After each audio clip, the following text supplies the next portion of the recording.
And welcome to Papastache 102 for another lesson on how to play the pentatonic scale. Today, we're going to start on what I call stacking. If you've ever seen my videos or bought any of my DVDs, it's down in the link below, by the way. Anyways, you'll know that I refer to this term all the time, and all it means is the notes that are right on top or below from each other, right? Example, in the same fret.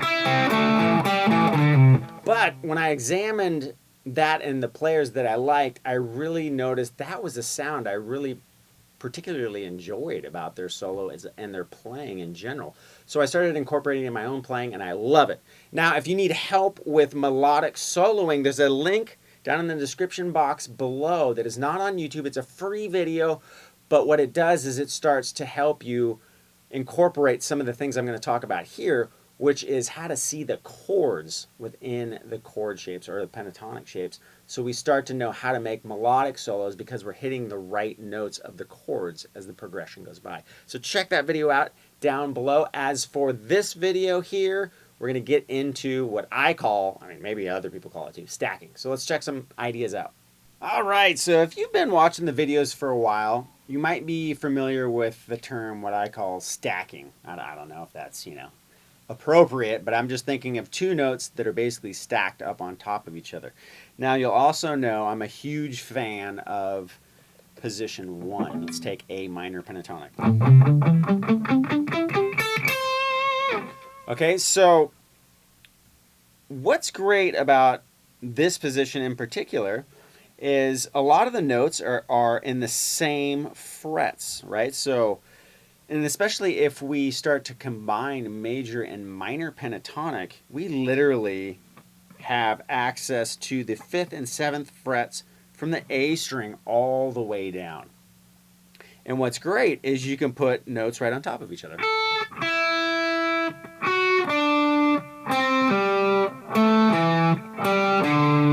Okay, now what you might not think about sometimes is if we're playing an A, and we're rocking out and we go to, let's say, a C chord, well, we have 3 of those notes of that chord right there in a row. But typically when we learn to play pentatonic, or scales for that matter, a lot of us will just go straight up and down. Okay? There's nothing wrong with that. That sounds great. But what I found when I really started to examine a lot of the players that I really liked, whether they're, Gilmour, Van Halen, Clapton, a lot of these people would play the notes right together that were right on either the note below to the, to the note higher, or back and forth. But when I started noticing this stacking is when I really started to kind of start to finally like how my own playing sounded, and then it helped me to kind of develop my own thing. So what we're going to do is take some ideas where we're doing that. So say we're...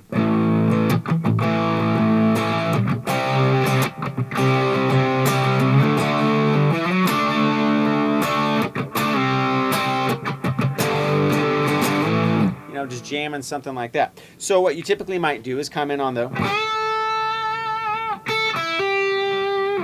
Now right there, we're used to doing that kind of stuff all the time, right? Where we're, doing those kind of Chuck Berry style runs.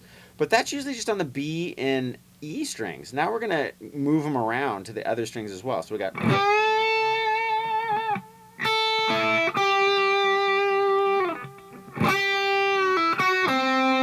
Right, there's a different, that's not stacking, but that's a different interval than a lot of people might hit, which is another thing I really like, is messing with intervals that you might not typically hit. So what I did there was I took advantage of mixing major and minor, and I bent the 7th fret B up a half step.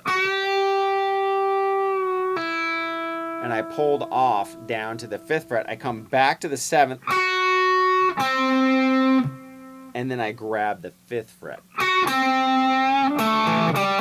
Now I'm going to stack, so I'm going to hit 7th fret of the D and the A, and then I'm going to come back to my root with the hammer on. So you got...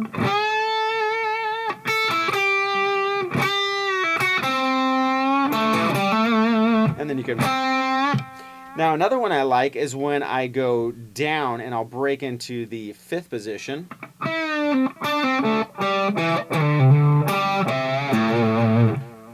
Now what I did there, and you can do it a million different ways. Or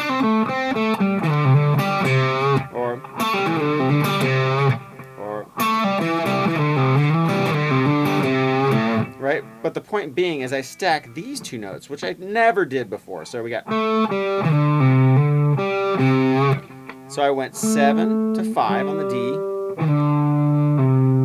and then I basically went from 7, 5 to 3, back to 5 on the A, and then jump back to the C. And then you can resolve to the A. So when you start to add those other notes, or love doing that one. So I'm stacking these notes on top of each other. The 7th fret D, G, D, and then I go to the hammer from the minor to the major 3rd, back to the root. Okay.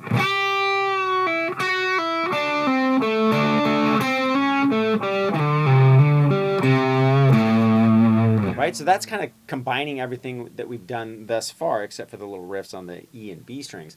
But you'll get the idea once you start messing around with it. So,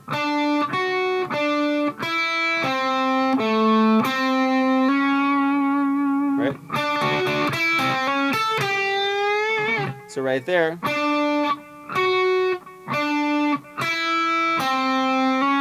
Okay, so what we did was we went G7 to B7 and back to G.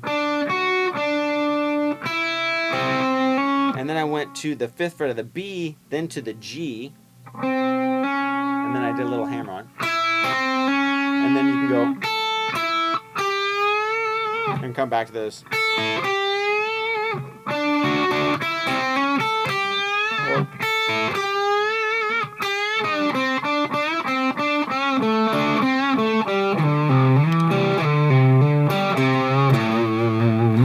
Right, so don't always think straight up and down. Always know that you can access the notes straight up and down from each other.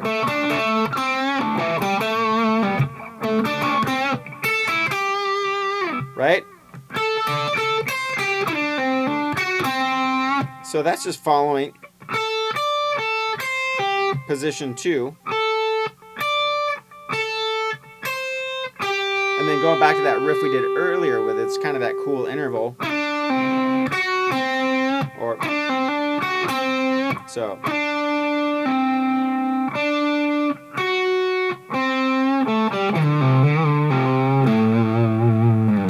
Right? So always mess around. That was the best thing that ever happened to me. It was when I started to really examine the players I liked and noticed, oh, they're not just playing right, straight up and down or following the scale.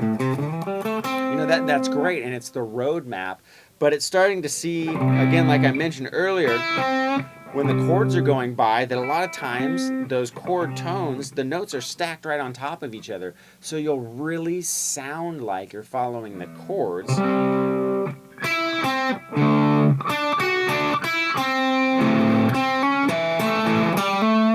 Right? Because you're starting to hit the chord tones, because if you notice, the notes are stacked up on top of each other within the chords. So might as well start stacking the notes in our riffs as well. Yes! Way to go. Don't forget the links below if you want to, kind of spice up your soloing, make it a little more melodic, less mechanical sounding. I'll give you some tips in that video on how to do that. So check that out. Like I said before, if you're interested in me teaching you more in depth like this, there's videos down below at papastache.com. There's tons of DVDs.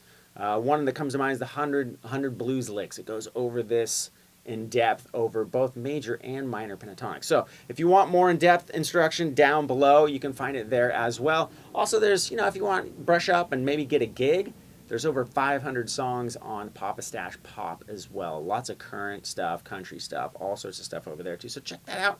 And you guys are amazing. The continued support, you know the drill. And if you're new, welcome. I am super, super glad you're here. Thanks for watching and the support. We'll catch you next time.